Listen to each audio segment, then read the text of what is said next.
Hello, fellow investor. I want to welcome you to this channel. In this video, we look at the earnings expectations for Centene. CNC is scheduled to report second quarter earnings on Friday, July 25th before the market open. We'll cover several topics to see how Centene is trading going into the earnings and help set expectations moving forward. We will review the current price chart and trend charts, along with some key valuation, growth, and profitability metrics from Seeking Alpha and Fast Graphs. I'll also share my Centene portfolio holdings and performance. Let's get started. In the previous quarter, CNC reported revenue of $46.62 billion, beating revenue estimates by $3.37 billion. Centene reported earnings of $2.90 per share, beating estimates by 38 cents. For this quarter, the revenue estimate is $44.38 billion, with earnings of 38 cents per share. Over the last 90 days, no analyst raised estimates and 9 analysts lowered estimates. CNC meets or beats analysts' one-year forward estimates 100% of the time. CNC is showing negative relative strength going into the earnings. The options market is pricing an implied move of plus or minus 8.7%. Before we delve into the Centene specific data, I need to set the stage for the healthcare sector overall. On a year-to-date basis, healthcare is the worst performing sector in the S&P 500 with a negative return of minus 3.34%.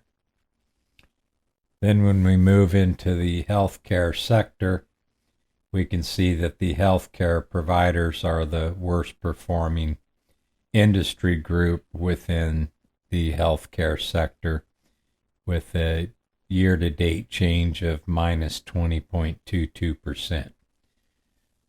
So 2025 has not been good to the healthcare providers. We'll start off with the CNC chart, but I'm going to look at some others as well. On July the 2nd, they took a 40% hit after removing guidance for the year, and since that time they're down about 13%. But I also want to take a look at UNH, because they had a similar situation where they pulled some guidance and took a fairly large hit to their stock price. If we look at Elevance Health, we can see a very similar pattern. They reported this past week and lowered their guidance pretty significantly, so that stock is off quite a bit over the past week. And then finally we can look at Molina Healthcare, which is in a very similar position. So healthcare provider industry is really struggling at the moment. So let's go back to CNC.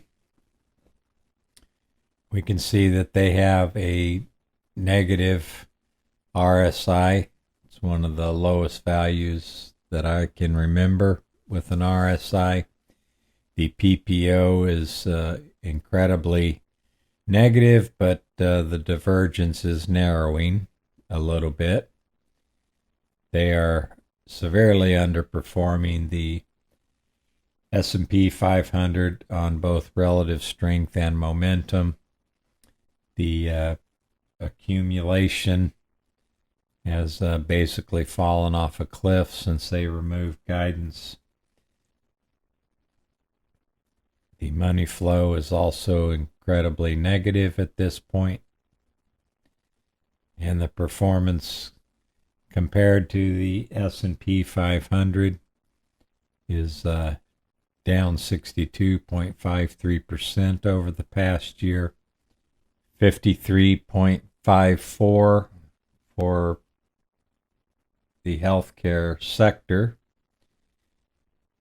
39.4% compared to the industry, and the industry overall compared to the S&P 500 is also down. When we look at the 5-year weekly trend chart, it doesn't look much better. I should have taken some warning signs here when it started underperforming its long-term averages, because it was beginning to show some weakness in the long term. It's also showing weakness in the medium-term averages and the short-term averages. Current period, it is not looking good for CNC. Their earnings and conference call are going to be very important to set the stage for the future. I have entered CNC 8 times and sold 5 of those tranches. My current investment is at a $50 price per share. In those 5 trades that I closed out, I did realize a return of $1,200, or about 14.3% on those. And I have traded options worth about 5.5%. But I do have a loss on the total return overall of 27.1%. So considering that the CNC is down 63% or so over the past year, I take a little bit of comfort that I'm down a little less than half of that it's still a painful situation. So I have 4 winning trades, 4 losing trades at the moment for a 50% win rate, and the gain-loss ratio is 0.39 to 1, which means I've made 39 cents for every dollar that I've lost. So not the best trading situation on CNC. Looking at the valuation growth and profitability metrics from Seeking Alpha, CNC is trading at a forward PE of 9.19 times compared to the sector of 17.08 times. The expected EPS growth rate for the next year is minus 4.98% for CNC compared to the sector of 8.55%. And the expected revenue growth is 5.64% for CNC compared to the sector average of 8.12%.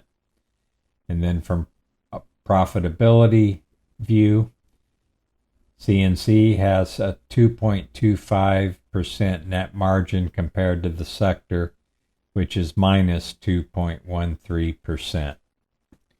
Let's take a look at Centene in fast graphs.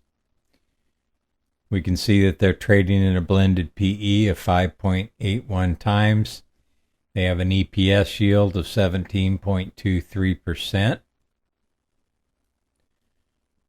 Over this 13-year time frame, CNC has had an adjusted operating earnings growth rate of 14.13%.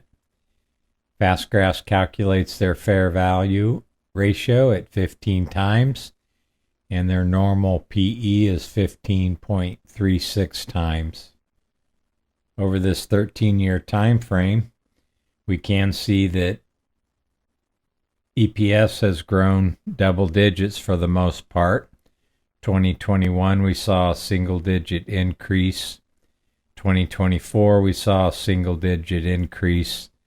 But here's the problem with the healthcare providers in general and Centene specifically. They're expecting a 60% decrease in EPS for 2025. And then the analysts are expecting 63% growth in 2026 and 33% in 2027. We'll have to see how these numbers hold up after the earnings call. Well, that wraps up my review of Centene as we move into the earnings. Let me know in the comments what you think about this company, and let me know if you hold a position in Centene. If you find these earnings previews helpful, I would appreciate you subscribing to the channel so you are alerted to future videos as they get posted. I would also be grateful if you like the video to help support this channel. I wish you the best in your investment journey, and remember to trade well.